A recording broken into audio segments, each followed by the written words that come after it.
FGV's board was stonewalled by shareholders who voted down 3 resolutions relating to 3.73 million ringgit in directors' remuneration.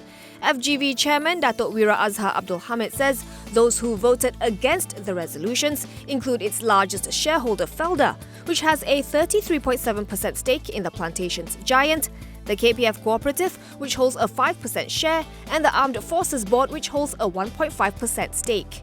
The EPF, which holds close to 2% of FGV, also raised remuneration-related concerns, but the fund did not vote against the resolutions. Ironically, Azhar says the shareholders had no issues with the re-election of directors, putting them in a bit of a bind, as it seems as though the C-suiters are to work without directors' fees.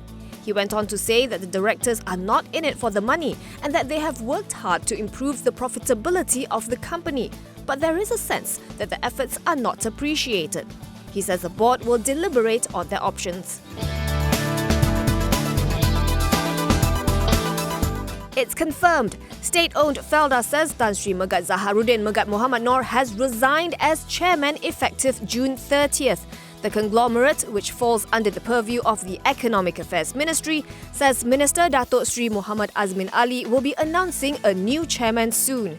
It did not give any reasons for Megat Zaharuddin's surprise move, but PM Tun Dr. Mahathir Mohamad said today that the former Maybank chairman wanted to retire due to health issues.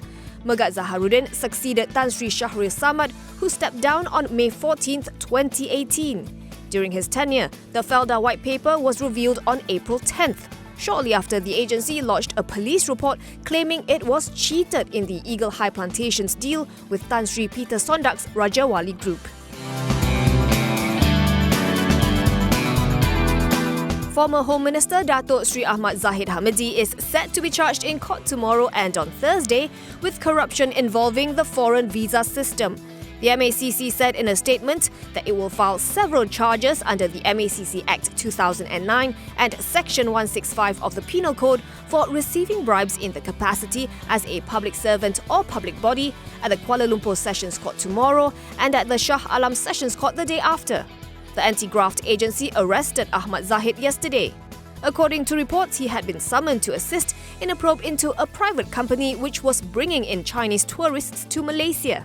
The Bagan Dato' MP is already facing 47 charges of criminal breach of trust, graft and money laundering. He's currently out on MACC bail.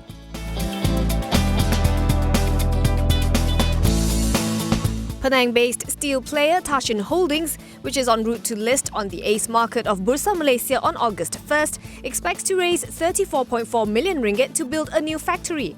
More than half, or 17.55 million ringgit of the proceeds, will be used to buy industrial land in Seberang Perai for the construction of a 90,000 square foot factory. 7.7 million ringgit will go to new machinery and equipment to support its business expansion into the manufacturing of wire mesh and to upgrade the existing steel processing line. Another 5.96 million ringgit will be used for working capital and 3.2 million ringgit will go towards defraying listing expenses. Tashen's new factory will house its existing manufacturing line for flat and square bars and its new manufacturing line for wire mesh, which is expected to improve its profitability.